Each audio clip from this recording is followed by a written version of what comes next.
नासिन मीरपुर माथेलो ऐं भरपासे जे इलाइक़नि में यूरिया भाण जी खोट पैदा थी वई आहे। भाण न मिलण सबबि आबादगार ऐं हारी परेशान आहिनि। वधीक तफ़सील लाइ पेश आहे सिंगार गबूल जी हीअ रिपोर्ट। मीरपुर माथेलो ऐं भरपासे जे इलाइक़नि में यूरिया भाण जी खोट पैदा थी वई। भाण न मिलण सबबि आबादगार परेशान, जॾहिं त घोटकी ज़िले में मसनूई भाण जो बहरान शिदत अख्तियार करे वियो आहे। हारियुनि जो चवणु हो त रजिस्टर्ड फर्टिलाइज़र डीलर भाण हारियुनि खे फराहम करण बदिरां ॻुझनि गोदामनि में लिकाइनि था। अहिड़नि ख़्यालनि जो इज़हार हारियुनि धरती टीवी सां कंदे चयो त हुकुमरान जेके आहिनि असांजा वॾड़ा हिते वेठा आहिनि, हक़ सच खे कोन था ॾिसनि। मार्केट में डीलर पंहिंजी मर्ज़ी हलाइनि था, साड़ियुनि वारा भी पंहिंजी मर्ज़ी हलाइनि था।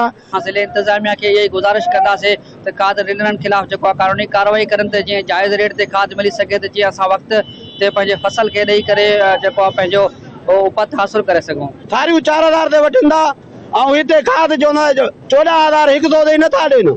उहा बि चवंदा आहिनि राति जो पैसा ॾेई वञो, वरी जंहिंजी सुधारिश आहे उनखे ॾियनि था। असां आया ते खाद वठण देवान दुकान बंदि कयूं वेठा आहिनि। ब्लैक ते यूरिया ॾियनि था, 3400 जो बोरी 5000 में कनि था। असां किसान माण्हू काॾे ग़रीब वञूं। असां डीसी खे गुज़ारिश करूं था त इन जे ख़िलाफ़ कोई क्रैकडाउन कयो वञे, इन जे ख़िलाफ़ कोई एक्शन खयो वञे। कैमरा टीम सां गॾु सिंगार गबोल, धरती टीवी न्यूज़, मीरपुर माथेलो।